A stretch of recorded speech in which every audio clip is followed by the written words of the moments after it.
आज स्पर्श भाग 2 के मीराबाई के पद पाठ हम पढ़ेंगे, जिसे लिखा है भक्ति काल में जन्म लेने वाली मीराबाई ने, जिनका जन्म का समय 1503 से 1546 माना जाता है।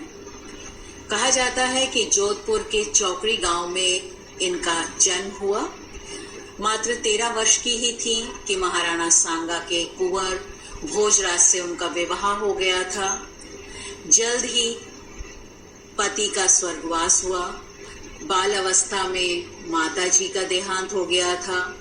विवाह के कुछ ही समय बाद पति गए, पिता और एक युद्ध के दौरान उनके ससुर जी का भी देहांत हो गया था। जीवन में आने वाली इन सभी निराशाओं के साथ जब उनके मन में भक्ति भाव जागा तो उन्हें लगा कि कृष्ण ही मात्र एक सहारा है, जिनकी शरण में जाकर अपने दुखों के सभी संतापों को वो दूर कर सकती हैं। धीरे धीरे उन्होंने घर बार सब त्याग दिया था। माना जाता है कि बचपन से ही वो कृष्ण को समर्पित थी, उन्हें पसंद करती थी, उनके गीत भजन गाती थी और अंत में आते आते जैसे जैसे इनका समय चक्र आगे बढ़ा जीवन का और निराशा और दुखों के पहाड़ जीवन में आते रहे, तो पूरी तरह से इन्होंने अपनी भक्ति भावना को कृष्ण के प्रति समर्पित किया और वृंदावन में जाकर बसने लगी। इनकी आध्यात्मिक प्रेरणा से अनेक कवि प्रभावित हुए और जो कुछ भी इनका हमें साहित्य मिलता है उसमें हिंदी, गुजराती और हरियाणा, पंजाबी के मिले जुले शब्द हम देखेंगे। माना जाता है कि ये रैदास की शिष्या थी।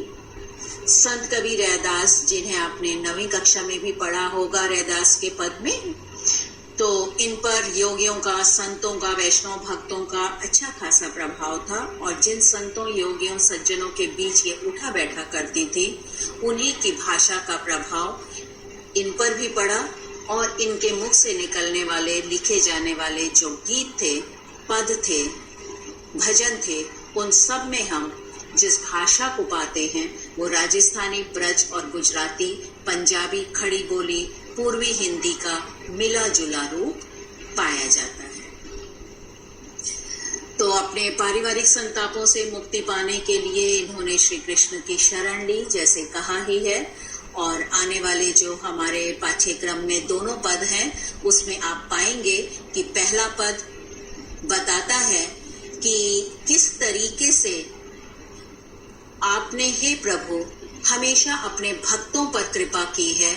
तो मीराबाई स्वयं को उनकी अनन्य भक्त मानती हैं श्री कृष्ण की और चाहती हैं कि कृष्ण उनके जीवन के भी सभी कष्ट उसी तरह दूर करें जिस तरह सदा ही वे अपने भक्तों के कष्ट दूर करते रहे हैं।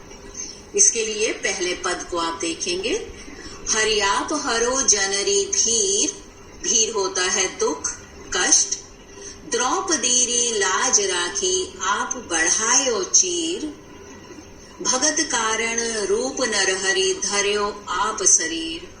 बूढ़ तो गजराज राख्यो, काटी कुंजर पीर। दासी मीरा लाल गिरधर, हरो महारी भी। अंतिम पंक्ति से इसका अर्थ करना आरंभ करेंगे। गिरधर यानी श्री कृष्ण, गिरी को धारण करने वाले, कृष्ण के सहस्र नाम हैं, जैसा आप सभी जानते होंगे। तो हर एक उनके नाम के पीछे कोई ना कोई कथा या घटना है जुड़ी हुई। यहाँ उन्होंने गिरधर शब्द का प्रयोग विशेष रूप से इसीलिए किया है कि जिस तरह से आपने अपने भक्तों की रक्षा के लिए पर्वत को अपनी उंगली पर धारण करके उन सबको तेज होने वाली बारिश से बचाया था, और फिर बाकी और भी देखेंगे हम। हरो महारी भी, उसी तरह मेरे भी संकटों को, दुखों को हे श्री कृष्ण दूर करो। आपने हर बार अपने भक्तों की पीड़ा का हरण कैसे कैसे किया? जब द्रौपदी की लाज लूटी जा रही थी, दुशासन द्वारा उसका चीरहरण करने का दुस्साहस किया जा रहा था, उस समय जब भक्त द्रौपदी ने आपको पुकारा तो आप तुरंत आकर उनकी वस्त्र को इतना बड़ा कर दिया कि वो लज्जित होने से बच गई। अगले में हम देखते हैं, भगत कारण नरहरि धर्यो आप शरीर। प्रहलाद और हिरण्यकश्यप की कथा आप जानते होंगे कि किस तरीके से हिरण्यकश्यप नामक राजा अपने को किसी ईश्वर से कम नहीं समझता था और चाहता था कि सब मेरी ही पूजा आराधना करें। उन्हीं का पुत्र था प्रहलाद। प्रहलाद विष्णु का भक्त था और कहीं ना कहीं नारायण नारायण जब वो कहता था तो हिरण्यकश्यप को बहुत बुरा लगता था कि पूरी प्रजा मेरा गुणगान करती है, मेरा पुत्र नारायण का गुणगान क्यों करता है। तो उसे मारने के उन्होंने बहुत से क्रियाकलाप करने चाहे, लेकिन नारायण की कृपा से भक्त प्रहलाद की रक्षा सदा होती रही। उसी तरह है प्रभु, जैसे भक्त प्रहलाद अपने प्राण बचा सका, अलग अलग स्थिति परिस्थिति में आपने हर बार उसकी रक्षा की और अंत में नरसिंह का अवतार धारण करके हिरण्यकश्यप का अंत किया और सदा के लिए प्रहलाद को सुरक्षित कर दिया था। उसी तरह आगे जाकर हम देखते हैं कि बूढ़े गजराज यानी हाथी की रक्षा के लिए, क्योंकि वह स्वयं आपका परम भक्त था और मगरमच्छ उन्हें खाना चाहता था, आपने अपने हाथी को बचाकर किनारे लगाया और उसको उसकी मौत से बचा लिया।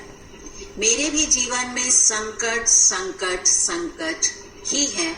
हे प्रभु, मैं तुम्हारी भक्ति दिन रात करना चाहती हूँ, करती हूँ और यही चाहती हूँ कि तुम ही मेरी नैया पार लगाओगे, मेरे जीवन का उद्धार करोगे, मुझ परम भक्त की भी सुनो और मुझे संकटों से मुक्त करो।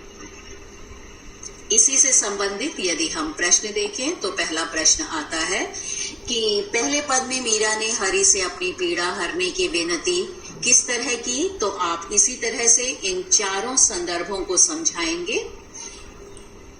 द्रौपदी की रक्षा, प्रहलाद की रक्षा, गजराज की रक्षा और ब्रजवासियों की गिरिधर बनकर गिरी को अपनी उंगली में धारण करके आपने रक्षा की, उसी तरह मेरी भी पीड़ा हरें। अगले पद से शेष प्रश्न आपके पास है, तो हम दूसरे पद में आते हैं। श्याम महाने नाक चाकर राखो जी, गिरधारी लाला महाने चाकर राखो जी। हे प्रभु श्री कृष्ण, मुझे अपने महल में नौकर बनाकर रख लो। मैं दास बनकर आपकी चाकरी करने को तैयार हूँ और खुशी खुशी तैयार हूँ, इसलिए कि चाकर रहस्यों बाग लगास्यों नित उठ दर्शन पास्यों। यदि तुम मुझे अपने यहाँ दास बनाकर रखोगे तो नित्य प्रति हर दिन मैं तुम्हारी मन पसंद अनुसार बाग सजाऊंगी, बाग उपवन में नए नए फूल लगाऊंगी, जैसा आप चाहेंगे वैसा ही उसे सुंदर बनाऊंगी। लाभ मुझे ये होगा कि नित्य प्रति मैं आपके दर्शन कर पाऊंगी।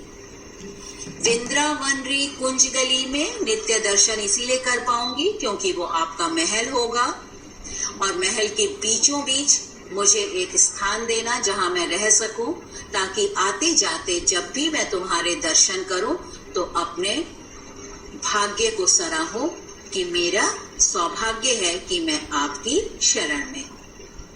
वृंदावन की गलियों में जा जाकर हे प्रभु तुम्हारी लीलाओं का यानी तुम्हारे द्वारा की गई अनेक अनेक लीलाओं के बारे में लोगों को सुनाऊंगी, बताऊंगी। तुम्हारे यहाँ चाकरी करने से मुझे लाभ ही लाभ है। एक कि तुम्हारा स्मरण करती रहूंगी, हर पल मेरे मुंह से तुम्हारे लिए गुणगान वाले शब्द निकलेंगे। दूसरा, तुम्हारी भक्ति भावना में डूबकर मैं ऐसा सुख पाऊंगी। भक्ति जैसा भाव ऐसा है जो जागीर इस रूप में पा लेता है, वो भक्ति रूपी जागीर को पाकर जितना उसका खर्च करता है, जितना उसका उपयोग करता है, जितना उसे खर्च करता है, उतना ही उसमें वृद्धि होती है, बढ़ोतरी होती है, बढ़ती जाती है। आमतौर पे धन खर्च करने पे नष्ट होता है, जबकि प्रेम और भक्ति भावना ऐसी भावनाएं हैं जिनको जितना खर्च किया जाता है, जितना प्रयोग में लाया जाता है, उतना ही उसमें इजाफा होता है, उसमें बढ़ोतरी होती है। तो तीनों बातें सरसी, तीनों तरह से मुझे लाभ ही लाभ होगा। मोर मुकुट पीतांबर सोहे, तुम्हें जब पीले वस्त्रों में देखूंगी और सामने पीले वस्त्र के साथ आपने गले में वैजयंती माला होती है, वो माला जो कभी भी मुरझाते नहीं हैं, जिसके फूल कभी ना मुरझाने वाली माला पहने हुए, मोर का मुकुट पहने हुए, पीले वस्त्रों को पहने हुए जब आप दिखाई देंगे तो बहुत ही सुहावना सुसज्जित रूप आपका मैं अपने मन रूपी मंदिर में बसा लेना चाहूंगी। और उसी रूप के साथ आप धेनुओं को, गायों को चराने के लिए जब जाएंगे तो आपके होठों से लगी हुई मुरली को देखकर मैं मंत्र मुग्ध हो जाऊंगी, क्योंकि उससे निकलने वाला स्वर सभी को अपनी ओर आकर्षित करता है, प्रभावित करता है। ऊंचे ऊंचे महलों में ऊंचा ऊंचा महल बनावम, बिच बिच राखो बारे। आपके बड़े से महल के बीच में रहकर मुझे सभी तरह के सुख मिलेंगे। सांवरियारा दर्शन पास्यों पहर कुसुम्बी साड़ी, आपकी मन पसंद की साड़ी पहनकर मैं आपके नित्य प्रति दर्शन करके कृतार्थ हो जाऊंगी। और यदि मुझे आधी रात भी अपनी नींद छोड़कर आपके दर्शन के लिए यमुना किनारे जाना पड़े तो उसके लिए भी मैं खुशी खुशी तैयार रहूंगी। आधी रात प्रभु दर्शन दीजियो जमुना जीरे तीरे, मीरा रा प्रभु गिरधर नागर हिड़ो घणो अधीरा। हे प्रभु, मेरा हृदय तुम्हें पाने को, किसी भी रूप में पाने को अत्यंत व्याकुल रहता है। उसके लिए मैं दिन रात नहीं देखूंगी, सुबह शाम दिन रात जब भी आपको देखने का, स्मरण करने का, दर्शन पाने का मैं अवसर पाऊंगी तो मैं अपने जीवन को धन्य समझूंगी। और इसी के साथ बच्चों शेष जो प्रश्न है, दूसरे पद में मीराबाई श्याम की चाकरी इसीलिए करना चाहती हैं ताकि वो नित्य प्रति उनके दर्शन कर सकें, उनका स्मरण कर सकें, उनका यशगान गा सकें और लगातार उनका सामीप्य उन्हें मिलता रहे। मीराबाई के श्री कृष्ण के रूप सौंदर्य का वर्णन यही किया है कि जब पीले वस्त्र धारण करने के साथ जब वो सिर में मोर मुकुट पहनते हैं, वैजयंती माला पहनते हैं, तो वह उनका मनोहारी रूप बहुत ही खूबसूरत लगता है। साथ में बांसुरी के साथ जब वो अपनी गायों को चराते हुए दिखाई देते हैं।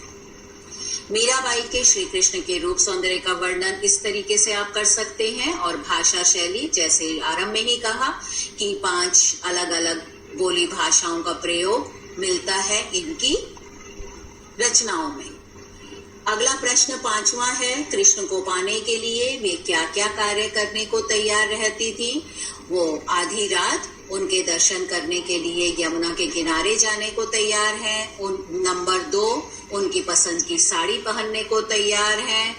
नंबर 3, वृंदावन की गलियों में जा जाकर उनका गुणगान करने को तैयार है। और इसी के साथ बच्चों जो भाव स्पष्ट काव्य सौंदर्य संबंधी प्रश्न है, इसका पूरा जिस तरह से अर्थ किया गया है कविता का, वही अर्थ इन भावों में आएगा काव्य सौंदर्य के अंतर्गत। और भाषा अध्ययन के अंतर्गत आप देख रहे हैं कि जो शब्द अलग अलग बोली भाषा के हैं उनका अर्थ चीर, वस्त्र, धर्यो, धारण किया, कुंज, हाथी, वृंदावन, वृंदावन, रहस्यों, रहूंगी, राखो, रखा, बूढ़ता, बूढ़ा, लगास्यों, पाग लगाऊंगी, घड़ा, घना सरसी हर समय, हिवड़ा हृदय कुसुम्बी कुसुम रंग की, यानी फूलों के रंग की। तो इसी के साथ आशा है आपने इस पाठ को, मीरा के भजन को अर्थ सहित समझा होगा। धन्यवाद।